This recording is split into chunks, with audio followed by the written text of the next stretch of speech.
Halo guys, balik lagi di channel gue Henry TV. Kali ini gue akan sedikit ngebahas nih tentang koin-koin yang sedang viral-viral FOMO-FOMO-nya ya, yang berasal dari negeri kita yang tercinta. Nah, jadi sesuai sama judul lah ya. Sekarang yang gue denger-dengar nih ya di mensos, di berita di mana-mana. Sekarang Gojali udah ngeluarin meme koin terbarunya ya, yang sedang naik-naiknya, FOMO-FOMO-nya. Tapi untuk kalian yang belum paham ya, belum benar-benar memahami yang cuman ikut-ikutan karena FOMO-FOMO-nya terkenalnya pengen untung ya, pasti semua orang pengen untung. Harus hati-hati ketika membeli ikut-ikutan. Kenapa gue bilang begitu? Oke, gue akan ngebahas sedikit. Meme coin itu seperti apa sih? Apakah sama sama clearing Bitcoin, ETH dan lain-lain? Oke, sebenarnya dibilang sama juga enggak, dibilang enggak juga. Maksudnya masih kayak saudara kembar lah.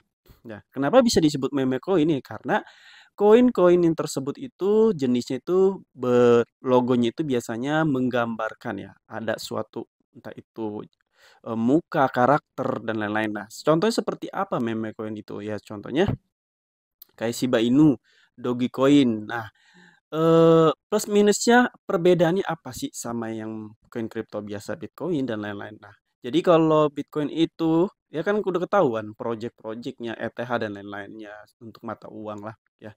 Tapi kalau untuk seperti kalau kalian dulu di awal-awal kemunculan contohnya nih ya Dogecoin itu kan yang menurut gua tuh nggak jelas dulu di awal. Nggak jelasnya gimana? Nggak ada project yang kedepannya itu harus gimana nih biar Dogecoin ini untuk fungsinya itu belum ada suatu meme coin dulu ya di Doge fungsinya itu belum ada dan hanya dia mengandalkan cuma komunitas. Makanya kalau kalian lihat ketika ada orang yang beli suatu meme coin profit itu kekuatannya dia ngerti banget ya, kekuatannya itu jatuhnya di komunitas.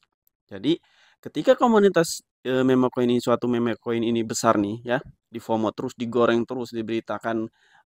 Entah itu gue dulu pernah dengar ada yang pernah ibaratnya influencer disuruh ya, jadi kayak followers ya dan lain-lainnya itu disuruh beli atau pump koin atau meme koin ini nih ya. Gue kasih A deh A aja. Nah, meme koin ini dan akhirnya ketika dia beli suatu Dogecoin maksudnya koin kripto yang gambar-gambar gitu dah, entah itu gambar karakter apapun itu ya ceritanya. Posisiin gue punya koin nih, koin kripto gambarnya, taruhlah gambarnya kucing, kucing ya, ada kucing. Nah, dan gue suruh pam nih, semua orang harus beli ya. Dan naiklah tuh harganya koin. Nah, yang beli duluan di bawah saat itu yang harganya murah, gue profit dong, gue karena gue jual di atasnya, tertingginya. Tapi yang orang-orang yang udah beli di atasnya ini, itu yang bakalan rugi. Ngerti kan? Jadi siapa duluan yang cepat, dia yang profit. Tapi bukan hanya cepat, tapi dia juga harus pinter kayak mau ikutin viralin koin-koin tersebut, ya meme koin tersebut biar naik terus. Nah, sebenarnya sih semua koin kripto seperti itu, tapi nggak semua kayak gitu ya. Ada cara lainnya. Contohnya Bitcoin. Bitcoin itu tanpa di FOMO-FOMOin, tanpa diikut-ikutin juga orang udah tahu nih jelas koin kripto ini kedepannya bakalan bagus ya kan. Makanya beli mau dia anjlok pun di harga 300 juta pun 200 juta pun orang-orang bakalan tetap beli. Ngerti kan maksudnya? Karena udah jelas ini kripto arahnya kemana ya, project apa aja yang kedepannya bakalan dia keluarkan gitu. Fungsinya yang paling penting Bitcoin ini apa, ETH ini apa. Nah kalau meme coin dulu-dulu itu nggak ada sama sekali. Judul apa deh?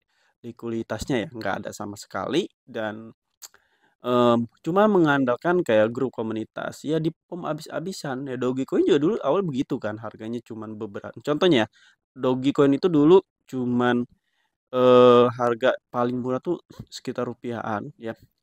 Pas semenjak diambil sama, eee, siapa sih yang punya Twitter itu, Elon Musk ya, kalau gue salah ralat ya.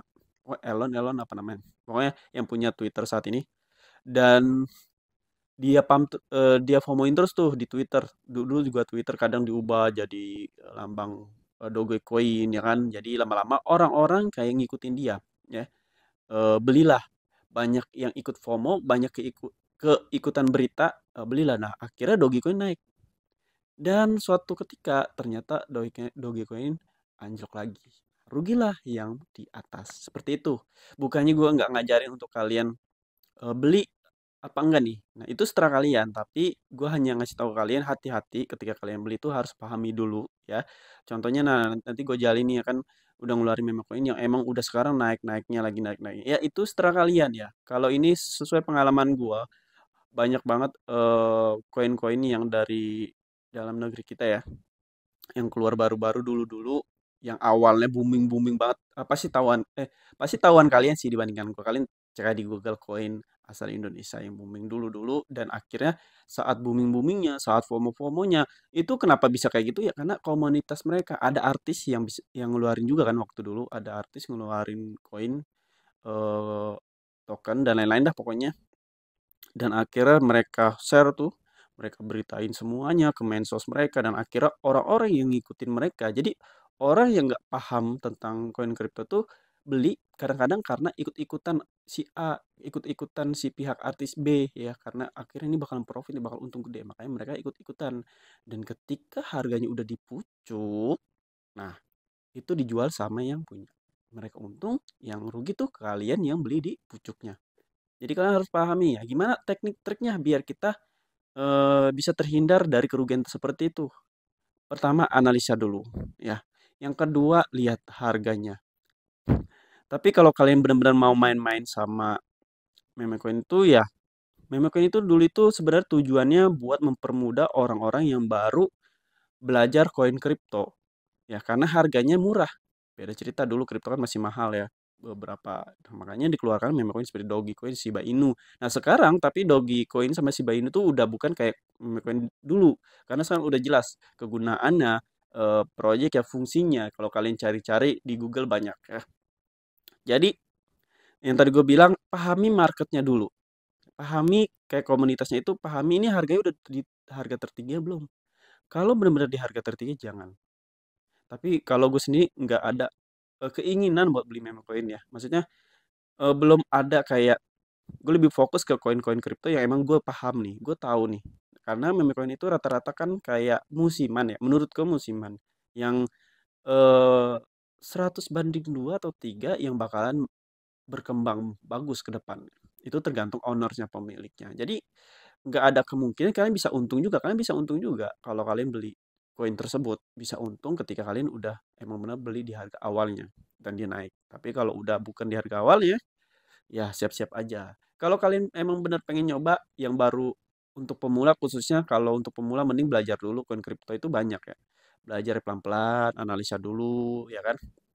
Kalian benar-benar oh koin kripto ini fungsinya untuk apa sih sebenarnya? Proyek kedepannya gimana? Bertahun-tahun dulu gimana riwayat tentang marketnya, harganya dan lain-lain. Saat ada kayak masalah entah wabah apapun ini kripto ini bisa bertahan nggak? Seperti itu guys. Ya, seperti kalian memilih saham lah ya. Saham itu kan kalian pilih informasi keuangannya bagus apa enggak, produknya, terus manajer investasinya dan lain seperti itu guys. Harus dianalisa nggak asal beli-beli aja ya. Nanti kalau kalian begitu sama aja kayak gambling, judi. Jatuhnya kalian cuma beli tapi kalian nggak tahu apa-apa. Dan ketika rugi kalian bakalan nyesek gitu. Ruginya kenapa? Kok bisa? Kalian bakalan trauma dan akhirnya nggak percaya sama kripto. Itu yang buat kita masih pemula sering banget salah Pak. Maksud salah kayak harusnya kalau untuk pemula nih kalau gue dulu nggak mau nyoba kayak koin kripto yang baru-baru muncul. Gue coba dulu yang lama dan gue analisa dan gue coba beli dengan modal kecil pastinya. Yang kebanyakan orang nih udah lihat wah dia profitnya gede mulu nih.